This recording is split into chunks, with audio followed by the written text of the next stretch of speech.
na hora que a gente chega na timeline que o filme realmente começa a acontecer, que você começa a entender o material que você tem, você começa a colocar um do lado do outro, você começa a sentir o material, você já começa a brincar com umas trilhas, enfim, o filme começa a nascer numa das áreas que eu acho talvez uma das mais importantes. Todas são importantes, mas a montagem é absolutamente fundamental para você chegar num bom filme, né? Um bom filme necessariamente tem que ter uma boa montagem, não necessariamente tem que ter uma boa fotografia. Às vezes tem bons filmes com fotografia ruim. Então a montagem ela tem uma importância brutal, porque a montagem é o coração do teu filme, o coração do documentário que você está fazendo, do vídeo, do que quer que seja. É ela que vai dar o ritmo, ela que vai ditar a sequência em que as informações vão sendo passadas, ela que vai trazer as sensações, ela que vai trazer, vai te levar para o universo cinematográfico de um jeito, né, que é talvez a viagem mais legal desse tipo de filme que a gente faz. Why she had to go, I don't know, she wouldn't say. Something's wrong, I know, but it's not like yesterday, hey, yesterday.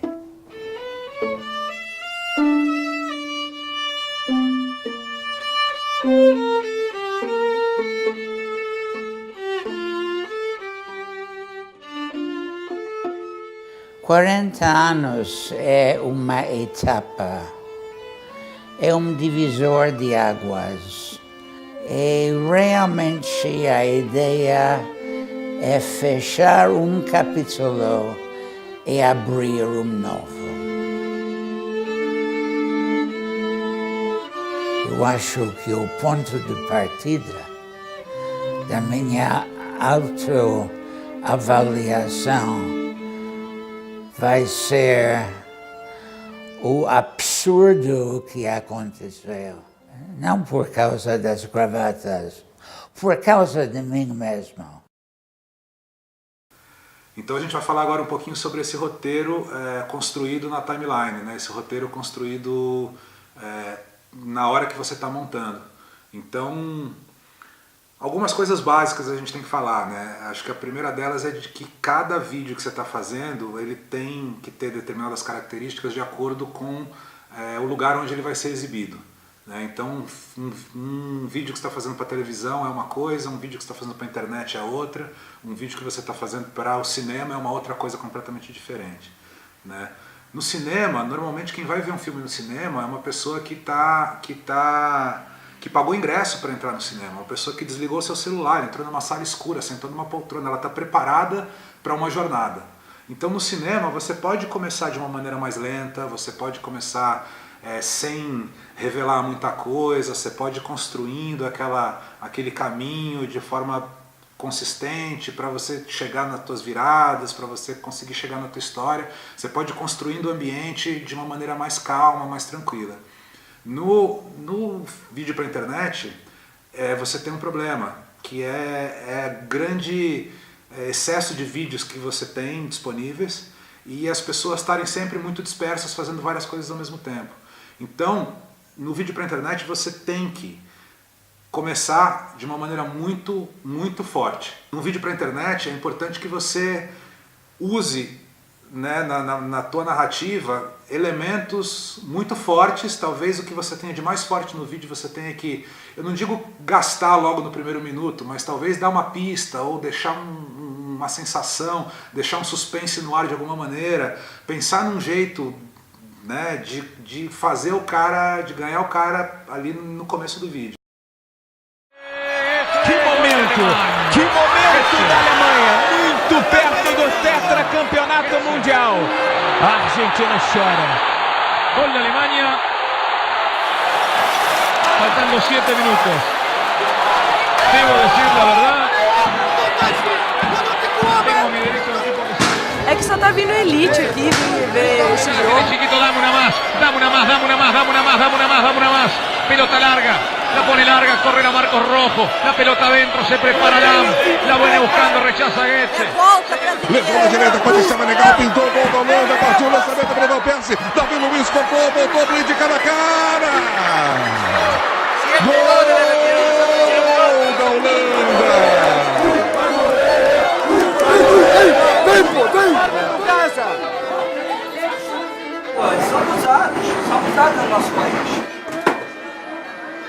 você chega em algum país do mundo, vai zoar algum torcedor lá de qualquer outro país?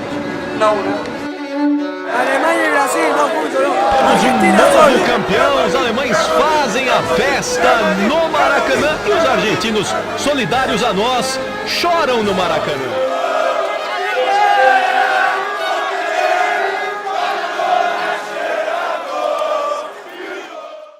Cold open é aquele tipo de abertura que você tem, que costuma vir antes do título do filme, né? Então você faz um cold open, né? Você bota uma cena, começa seco, você não tem crédito, você não tem nada, vem uma cena bem seca, aí entra o título do filme, aí depois o filme começa de uma vez, entendeu? Esse é um recurso super utilizado. Você tem milhares de maneiras que você pode usar para tentar ganhar a atenção das pessoas. É agora, hein?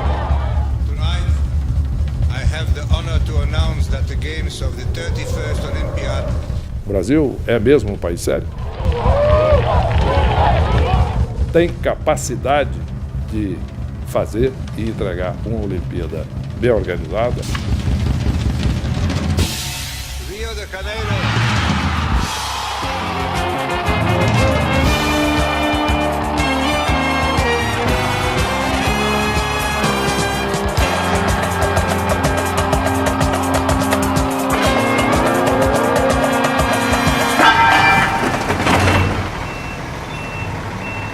O projeto de trazer os Jogos Olímpicos para o Rio foi um projeto de praticamente 9 anos.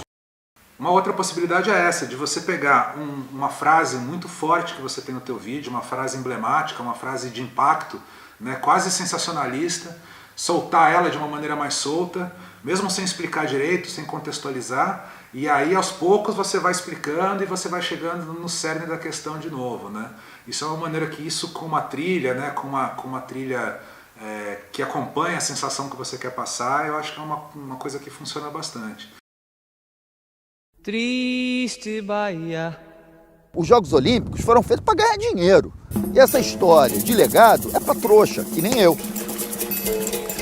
Vai fazer uma medição de colimetria aqui, isso aqui não é cocô na água, é água no cocô. Já encontrei sofá, já encontrei estante, já encontramos também corpo boiando.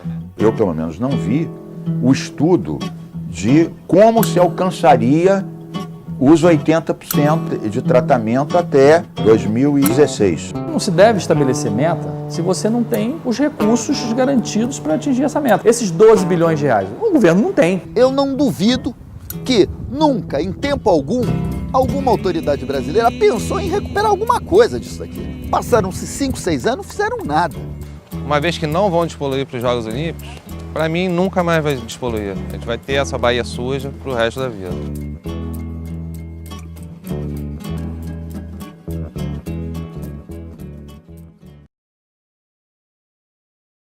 E você tem que pensar também na estrutura narrativa do vídeo.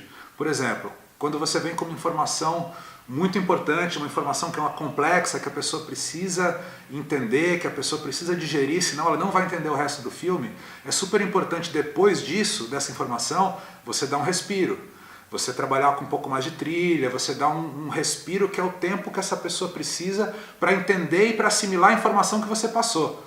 Porque se você já vem com uma informação relevante, já vem com uma outra informação por cima, o cara fica perdido, o cara não dá tempo dele assimilar e às vezes ele pode estar distraído, pode ter pensado em alguma outra coisa, enfim. Você perdeu o cara vai achar o documentário chato só porque ele perdeu aquilo que é fundamental, né?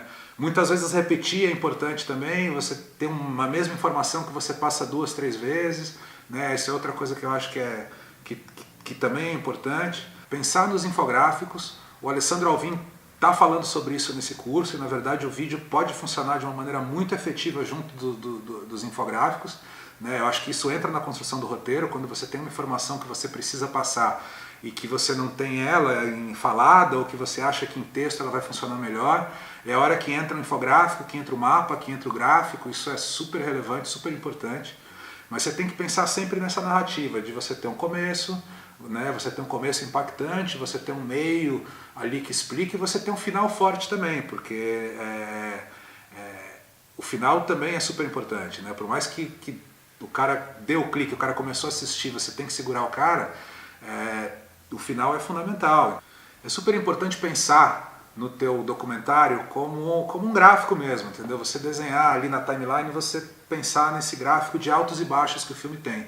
Todo filme tem que ter seus altos e baixos, seus picos e seus descansos, porque o espectador não aguenta, ele não aguenta um filme inteiro no pico, entendeu? Também ele não aguenta o filme inteiro lá embaixo, então você tem que estar o tempo todo costurando, né, e trabalhando dessa maneira, para que você dê uma informação, para que você tenha uma ação mais importante, uma trilha, você levanta o ritmo do teu filme. Depois que você levantou o ritmo do teu filme, você tem que dar uma baixada, você tem que dar um respiro, né? O espectador tem que respirar, tem que assimilar aquilo que ele viu. Você pode trabalhar isso com imagens um pouco mais contemplativas, com trilha, você pode colocar um pouco mais de entrevistas paradas, entendeu? Para dar aquele respiro, mas também daqui a pouco você já tem que levantar o ritmo dele de novo, porque as pessoas também não aguentam muito tempo esse ritmo mais parado, enfim, então você tem que estar o tempo todo equilibrando esse teu gráfico para que você consiga segurar o espectador até o fim do vídeo. Mas pensar nessa coisa dos altos e baixos, entendeu? Dos picos de ação e dos momentos mais calmos de reflexão e da maneira com que você vai construindo essa história até ela chegar no final, né? Como é que você vai trabalhando com a história no miolo do filme, mas sem deixando espaço para ter um final importante, ter um final